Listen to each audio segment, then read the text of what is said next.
Okay, let's start.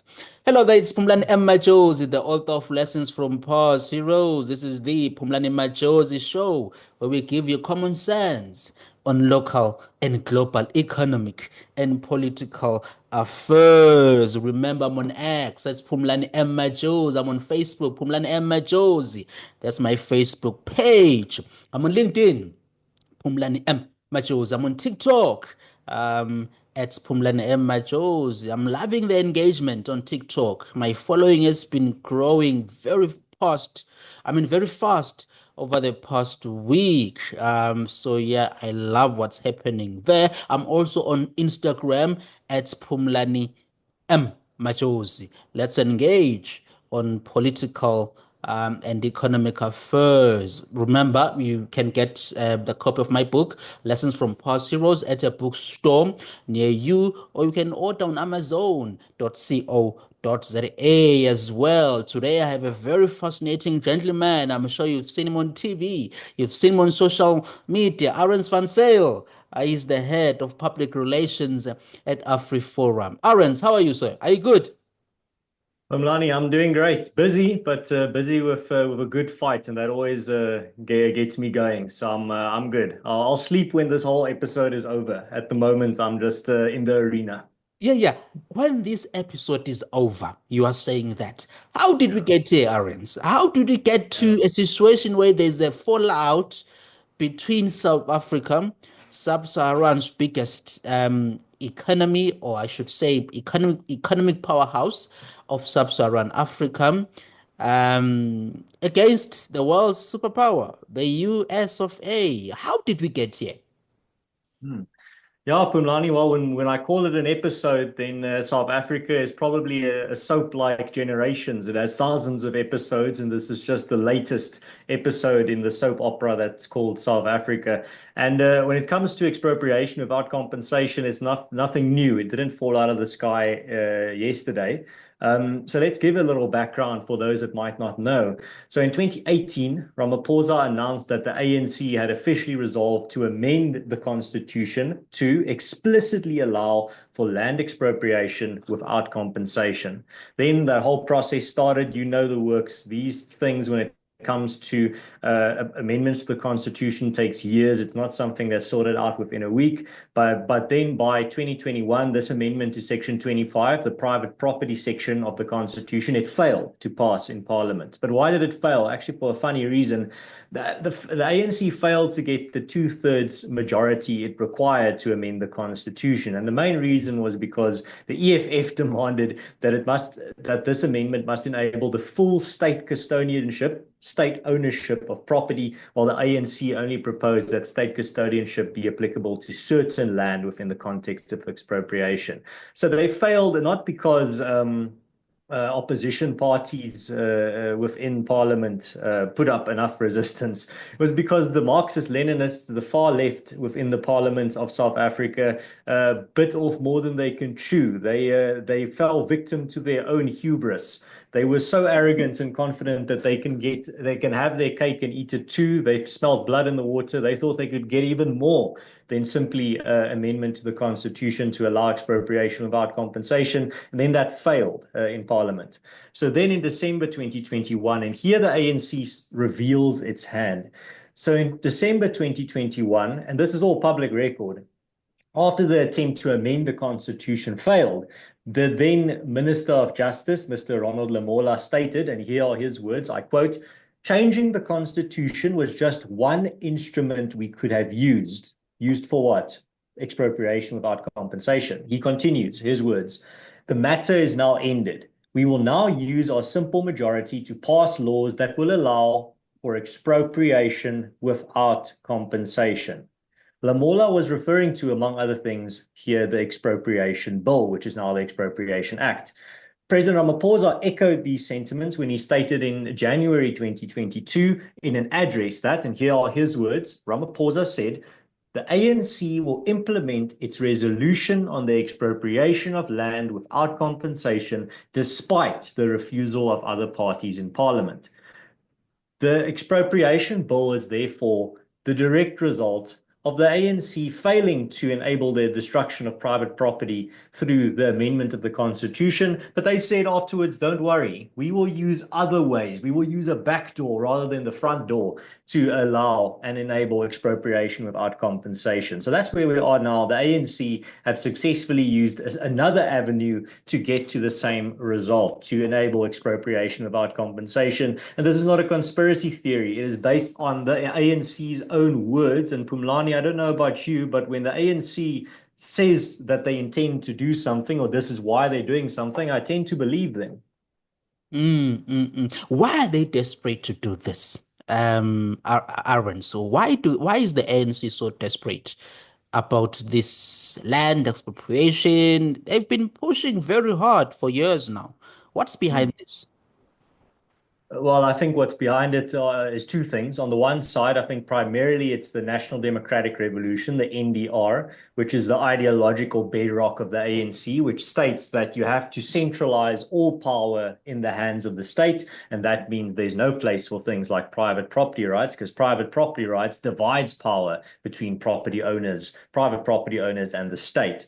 So the ANC is a ruthless statist party. They want to grab as much power as possible in the hands of the state. They want to make the state the most powerful god in the country. No other centers of power allowed. And this is just one more attempt by them to make sure that that national democratic revolution is enabled. The second reason why they're doing this is because land is unfortunately, a very effective political tool. So they've weaponized land in the political debate to gain short-term and medium-term political support. It's cruel, it's immoral to do it, but they do it anyway. And it's based on lies, it's based on untruths. I mean, we can get into that if you want, but I mean, just one example of that. The ANC always talk about this hunger for agricultural land that is out there. That's their words. But the facts, the ANC's or the government's own statistics disprove this. So just this year, or I think at the end of last year, the Department of Land Reform published the statistics in regards to the land restitution process that has been in place for decades now in South Africa. So thousands of land claims have already been settled since 1998, and the Department of Land Reform has all the statistics in regards to how these claims were settled, what the outcome was.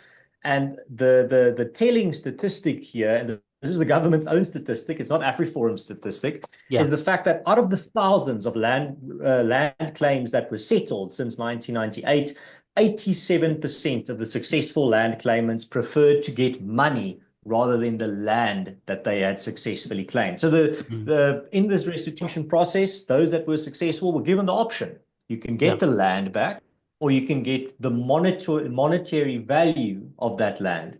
And Yeah. Mm. 87%, almost 90%, 9 out of 10 choose the money rather than the land. That does not speak of a hunger for agricultural land. I don't know about you. No, it's interesting. It seems that there's a lot of misinformation, right? There's a lot Absolutely. of we are being we are being told lies. It's quite disturbing. So we are saying what triggered Trump, right? The current U.S., the new U.S. president, um, to post on his Truth Social not long ago to say that there is South Africa is confiscating land and treating certain classes of people very badly. It is a bad situation that the radical left media doesn't want to so much as mentioned. A massive human rights violation at a minimum is happening for all to see. The US won't stand for it. We will act. Also, I will be cutting off all future funding to South Africa until a full investigation of the situation has been completed, right? Is there any land that is being confiscated, right? Because I see in the media, and many people have been saying, well, Trump is lying, right? Trump he's being misinformed. Is there land that is being confiscated? And I guess the second part of the question, Are these concerns raised by AfriForum and other groups about this expropriation act? Are, do they have to do more about what's happening now or the concerns about the future that you've put together a law that's going to allow politicians, that will make it easy for politicians to take away private property? Hmm.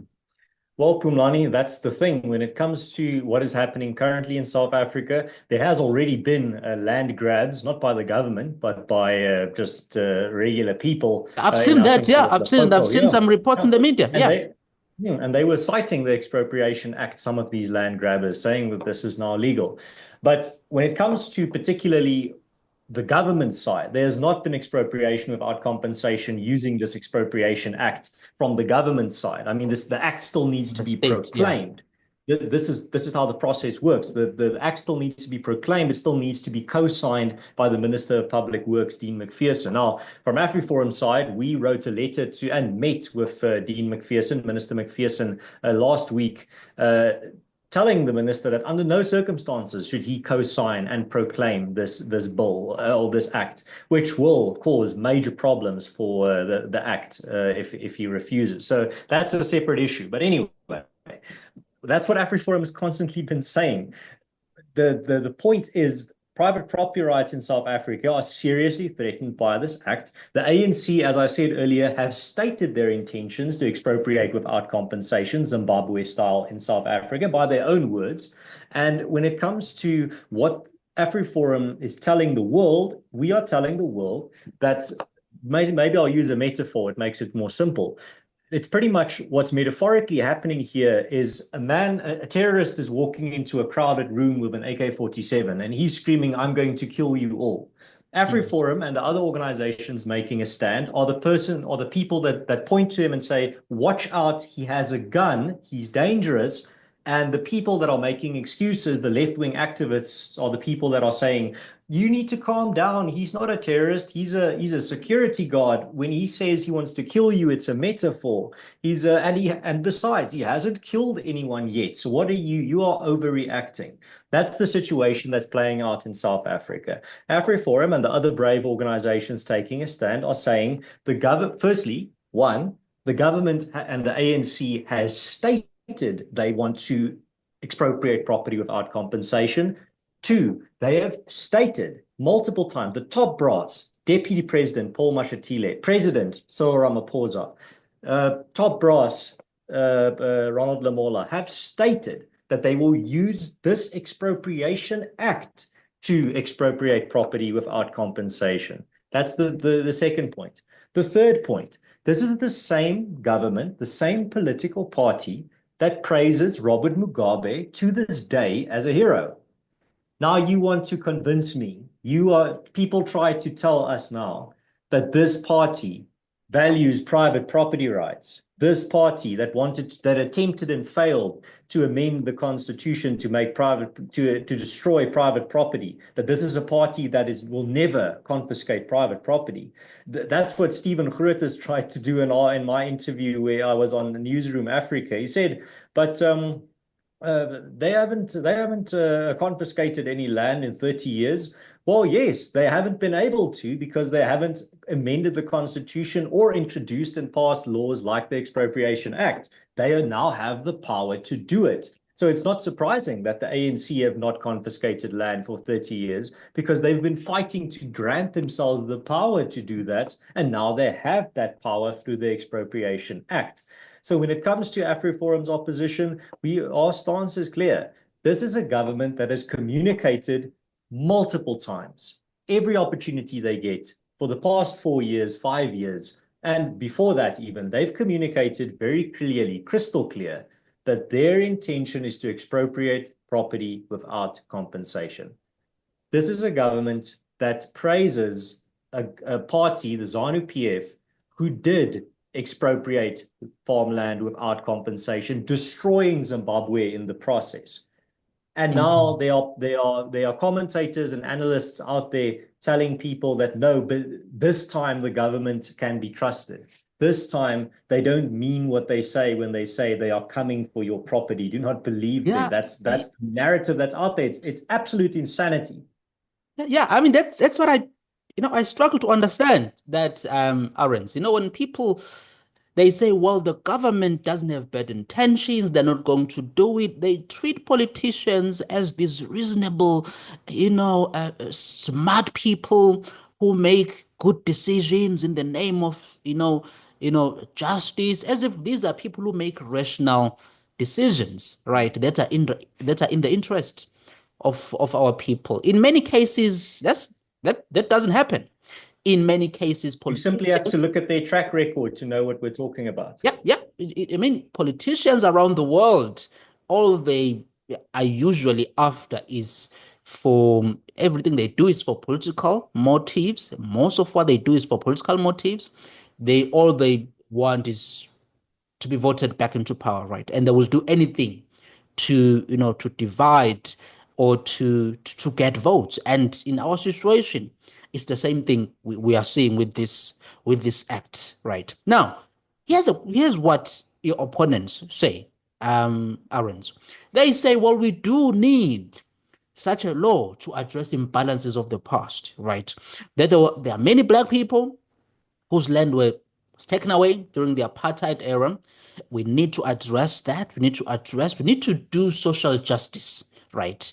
We need to address the inequality situation we see in the country, that white people are still in control of the land and black people are not in control of the land, and we need to address that. What is your response? What from you as AfriForum?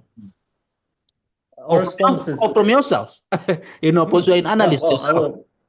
Yeah. Yeah, well, I can represent myself, but I also represent AfriForum. And our stance is very simple. My answer is going to be very short. Expropriation without compensation, violating people's private property rights was wrong in the past, and it's wrong in the present. That is AfriForum's stance. That's my stance personally as well. And you don't solve a past problem by committing another atrocity in the present. You don't dig a new pothole in order to fill an old pothole. That is immoral. Two wrongs do not make a right. This is simple morality. And I asked this question on another interview yesterday. I asked because they were making the same point of, well, in the past wrongs were committed, therefore we can commit wrongs in the present. And I asked them, so you are saying that the post 1994 South Africa, the central value at the core of the post 1994 South Africa is the value of revenge. Is that what you are saying? That this new country, this new democratic dispensation is built on the foundation of revenge? Is that what you're saying?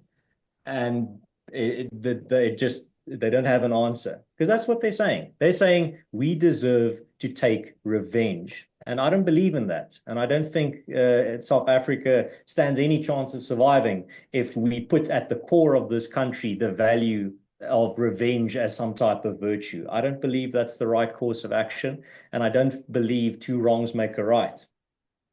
So then, how would you approach land reform, right? Let's just make you, Aaron, as the president of Yes. South Africa tomorrow, right?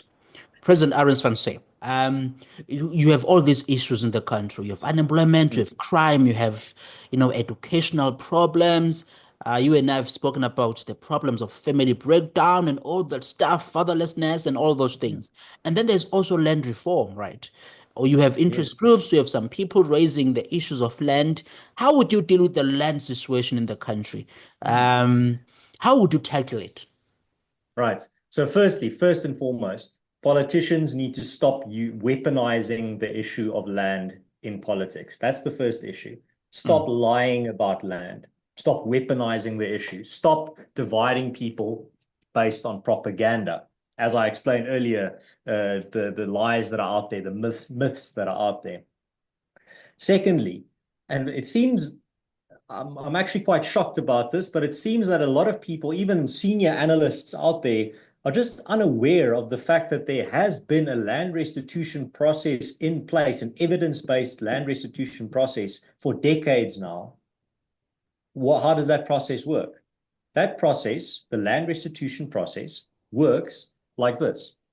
If you were dispossessed by the previous government, expropriated without compensation, if you will, you can bring the evidence to this process, the land restitution process, and if your evidence is sufficient, you get your land back. But the land that is then in someone else's possession is not then expropriated without compensation and redistributed. Whoever is in possession of that land at this time is then compensated fairly as mandated by the Constitution. AfriForum supports that restitution process. But what has happened? That land restitution process has been derailed by corruption, mismanagement, and just cronyism.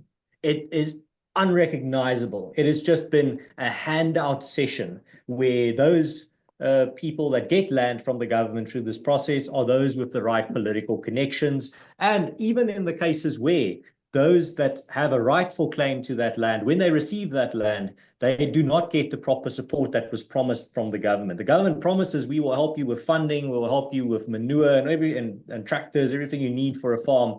And then when they get that land, that support evaporates. So the second point would be fix the restitution process that is in place.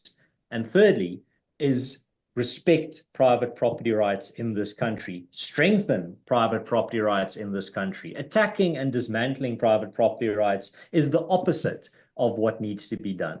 Private property rights need to be strengthened, not destroyed. And that would be my 3 points, how I address the issue. Yeah, yeah. This is the Phumlani Majosi show. I'm speaking to Ernst van Sale. He's the head of public relations at AfriForum. We are talking about Donald Trump. He seems to be targeting South Africa. He says that there are land issues, yeah. The government is confiscating land, and that there are certain classes of people that are being treated badly. There are human rights violations.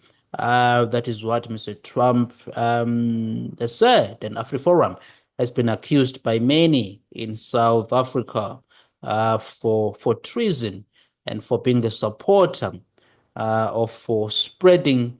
They say you spread false claims, Aaron's, the media and your opponents, Yeah. many people out there. Um, let's go back to Trump. He says there are certain classes of people that are being treated badly, that they are human rights violations. In your view, what does he mean by that? Hmm. What is Trump saying by that? What is he saying when he says that? Hmm. Well, firstly, those claiming that AfriForum are spreading misinformation and lies, I see a lot of those accusations, but I never see any examples or proof. They never say AfriForum are saying this or AfriForum, or here's proof that AfriForum is saying this. They just use those words as weapons. AfriForum is lying. AfriForum is spreading Well, they say misinformation. That's that all they say. you are telling people that there is land seizures in the country, that the land is being I, seized, it's being if confiscated. AfriForum, yeah, if AfriForum is doing that, I'd like to dare them to tell us how they know that. Have they bugged AfriForum's phones? Are they psychic? How do they know what AfriForum is saying? How do they know what AfriForum is saying to people in private? I mean, I'd love for them to disclose how they know this, to have this secret knowledge. AfriForum stances in private are our stances in public. What we Mm, say in public is what you will find in what we are saying to our friends abroad as well. Anyone who claims otherwise will have to bring the proof, or they will have to log off from social media because they are spreading misinformation, ironically, under the banner of fighting misinformation. mm, But you asked now, what classes of people is Trump referring to? There's quite a mm, few. mm, Firstly, he's referring to property owners in South Africa whose private property rights are under attack by acts like the Expropriation Act.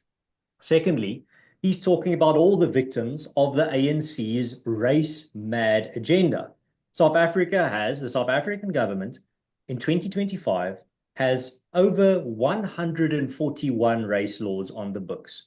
If that does not qualify you as the most race-mad and race-obsessed government in the world, I don't know what else I need to tell you.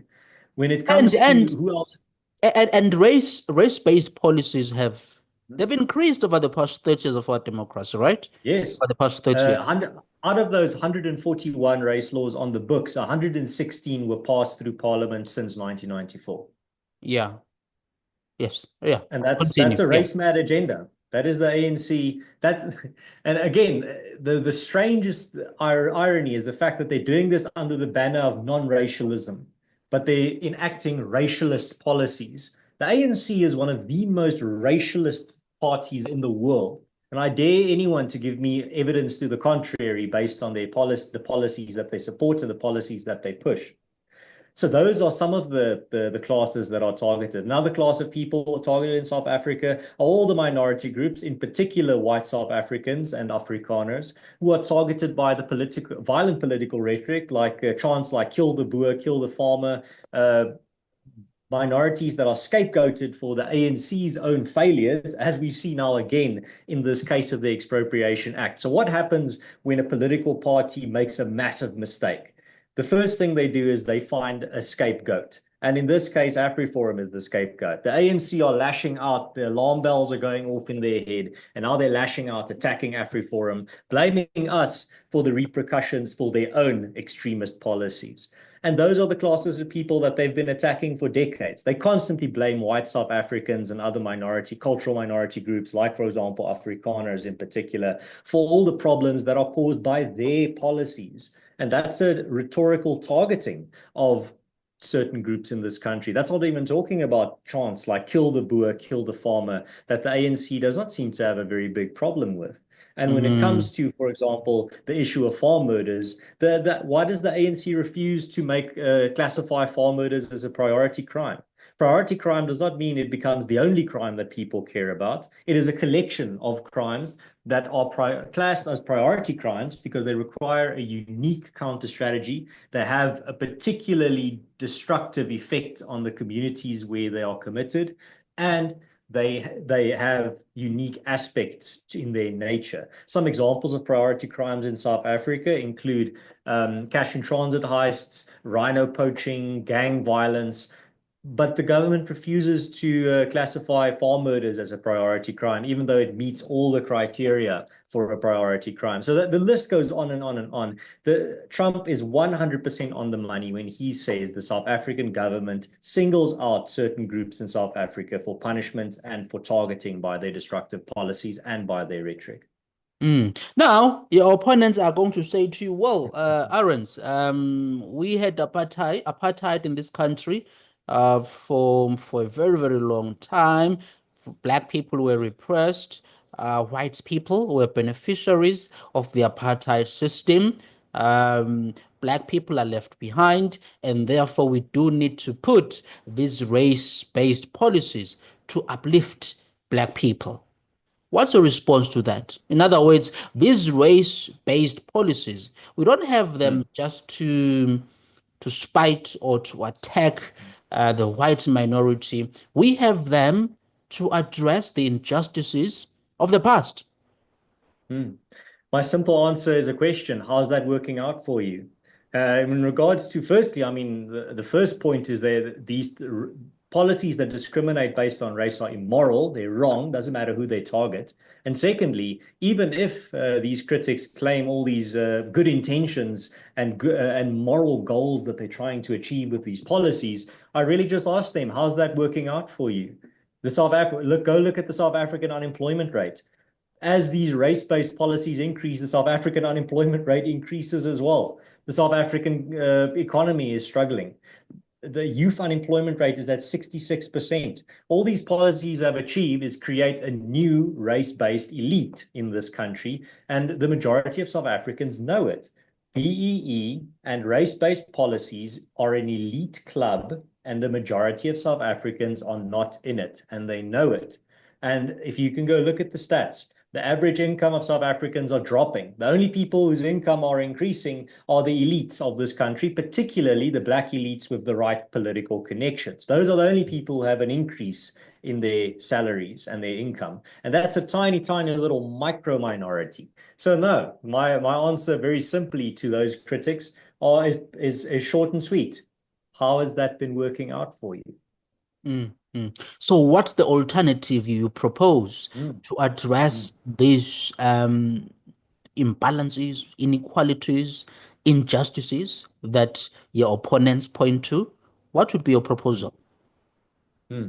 I always say when people ask that question, I use my own experience. I mean, I went through the public school system in South Africa, and my experience was in the public school system in South Africa, you are not taught how to be a job creator. You are taught to be a job seeker.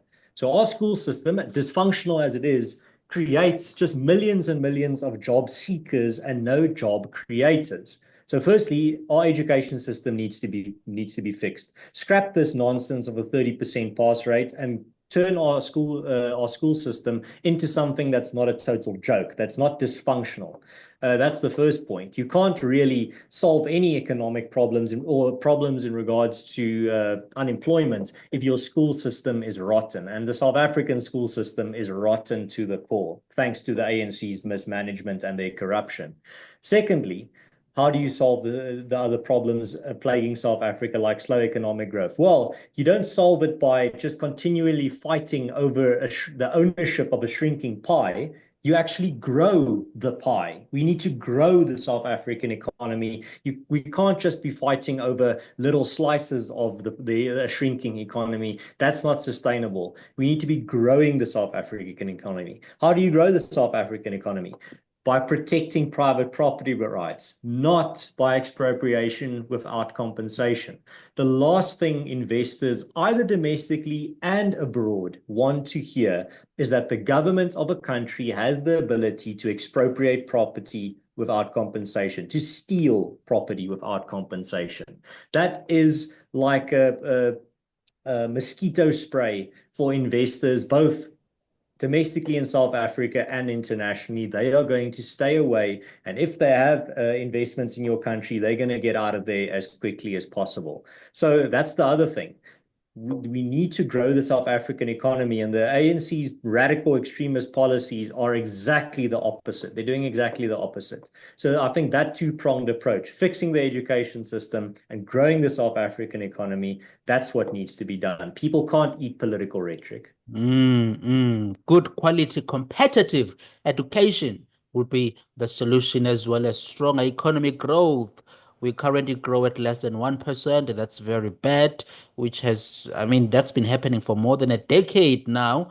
And that's way below our annual population growth. So if we can push up to stronger economic growth of plus minus 5%, then plus minus 4%, but it must be stronger, very strong, to reduce the very high unemployment rates. And by the way, that will help Black people massively so, because they are the It will most, help everyone. everyone. Yeah, yeah, yeah, yeah, yeah. Definitely everyone. And then we have 5 minutes left, Hmm. Aaron's. Well, 4 minutes. So let's be brief on this one. What do you want to see from Trump? Right. What do you want to Hmm. see from this current US administration with respect Hmm. to South Africa? What steps do you want them to take? Briefly. Right. So there's a lot of, again, propaganda out there about what AfriForum wants. And what we want, again, has been consistent over the years. Every year, it's the same thing. You can go check out, we have the receipts to prove it. Go see what we've been saying for years now when we talk about lobbying internationally to put pressure in South Africa. What does AfriForum want? Let's say Donald Trump calls me right now. I will tell Donald Trump what we, AfriForum, told him in our letter. Punish the extremist politicians that are pushing through radical policies that destroy South Africa and attack private property rights. The citizens of this country are already punished by the corruption and extremist ideology of the ruling elites and the politicians. Do not put a second punishment on them by collectively punishing the country. If you are going to put sanctions on South Africa, those sanctions need to be laser targeted towards the politicians that are pushing these dangerous policies, the politicians that are driving up the political temperature, that are trying to destroy this country through their radical self-serving policies. That's what AfriForum has been saying since the beginning. and they're still saying today in 2025. The propagandists out there can scream as loud as they want. We've got the receipts to prove it. Our stance has been the same year in, year out. And Yeah, that stance is do not punish the people of South Africa, punish the radical politicians. the political elite Mhm. who have been mismanaging the country. Ernst, it's wonderful to hear from you, sir. Thank you so much for a chat. I really appreciate it. All the best for you and your organization. Thank you very much, Phumlani. Have a nice day. Goodbye, everyone. Awesome. Thank you all. It's Phumlani M. Majosi. This is the Phumlani Majosi Show. We'll chat soon.